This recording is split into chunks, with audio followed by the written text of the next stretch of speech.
محترم سامعین حاضرین، السلام علیکم ورحمۃ اللہ وبرکاتہ۔ درود پاک میں اللہم صلی علی سیدنا مولانا محمد علیہ وسلم صلی علیہ صلاۃ و سلام علیہ یا رسول اللہ صلی اللہ تعالی علیہ وسلم۔ محترم حضرات، نماز کا دوسرا فرض یعنی قیام، اس کے تعلق سے گفتگو چل رہی تھی۔ مسئلہ یہ ہے کہ قیام میں مرد ہاتھ یوں باندھے کہ ناف کے نیچے دائیں ہاتھ کی ہتھیلی بائیں ہاتھ کی کلائی کے جوڑ پر رکھے اور چنگلیاں انگوٹھا کلائی کے ارد گرد حلقہ کی شکل میں رکھے اور بیچ کی تینوں انگلیوں کو بائیں ہاتھ کی کلائی کی پشت پر بچھا دے۔ یہ مرد کے لیے ہے۔ عورتیں بائیں ہتھیلی سینہ پر پستان چھاتی کے نیچے رکھ کر اس کی پشت پر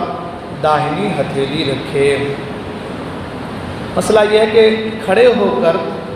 پڑھنے کی قدرت ہو جب بھی نماز نفل بیٹھ کر پڑھ سکتے ہیں، نماز نفل بیٹھ کر پڑھ سکتے ہیں، مگر کھڑے ہو کر پڑھنا افضل ہے۔ حدیث میں فرمایا ہے کہ بیٹھ کر پڑھنے والے کی نماز کھڑے ہو کر پڑھنے والے کی نصف ہے، یعنی آدھی ہے، اور اگر کسی عذر کی وجہ سے بیٹھ کر پڑھے تو ثواب میں کمی نہ ہوگی۔ آج کل عوام میں عام رواج پڑ گیا ہے کہ نفل نماز بیٹھ کر پڑھنی چاہیے، اور شاید نفل نماز بیٹھ کر پڑھنا افضل گمان کرتے ہیں، لیکن یہ خیال غلط ہے۔ نفل نماز بھی کھڑے ہو کر پڑھنا افضل ہے، اور کھڑے ہو کر پڑھنے میں دونا ثواب ہے۔ البتہ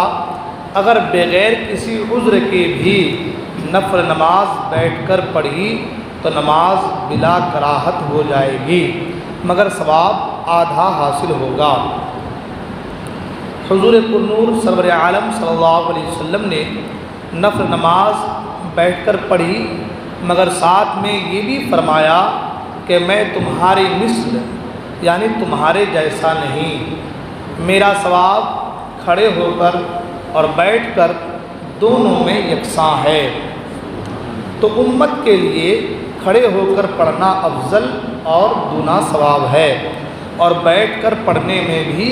کوئی اعتراض نہیں۔ مسئلہ یہ ہے کہ بیٹھ کر نفل ادا کرنے میں رکوع اس طرح کرنا چاہیے کہ پیشانی جھک کر گھٹنوں کے مقابل آ جائے، اور رکوع میں سرین یعنی چوتڑ اٹھانے کی حاجت نہیں۔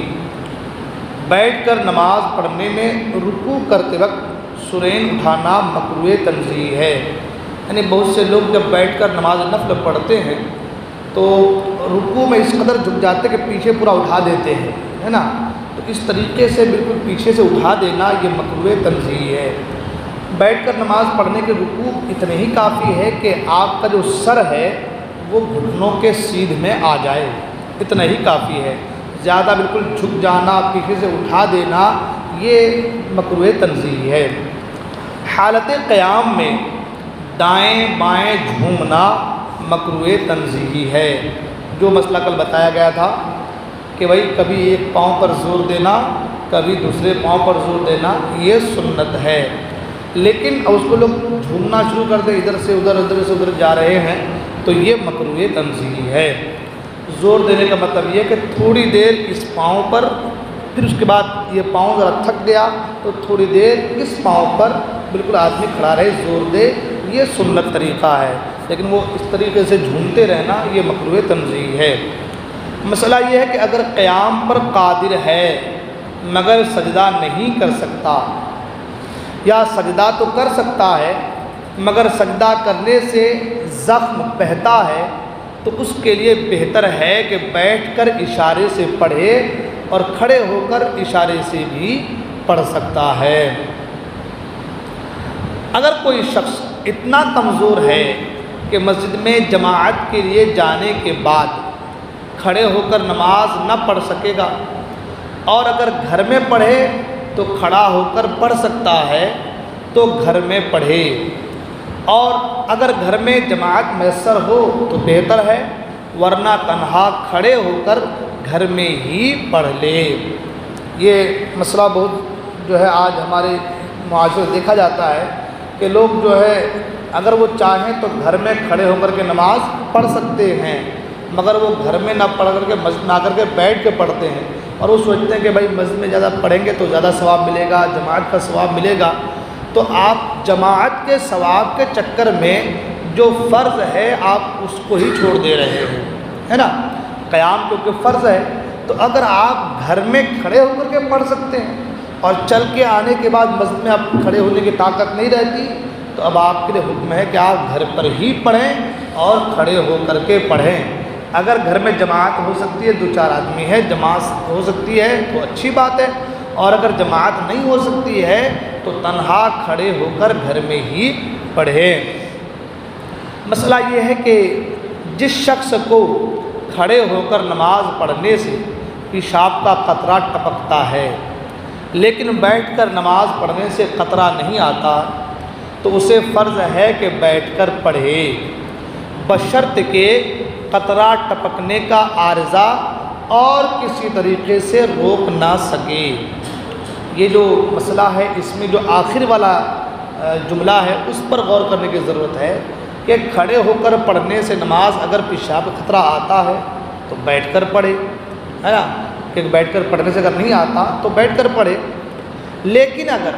قطرہ ٹپکنے کا عارضہ یعنی بیماری اور کسی طریقے سے روک سکتا ہے تو جس طریقے سے روک سکتا ہے پہلے وہ طریقہ اختیار کرے، اور اگر رک جائے تو پھر کھڑے ہو کر ہی پڑھے۔ لیکن اگر کسی اور طریقے سے بھی وہ نہیں رک رہا اور بیٹھ کر پڑھنے سے رک رہا ہے، اب اس کے لیے فرض ہے کہ وہ بیٹھ کر پڑھے۔ ٹھیک ہے،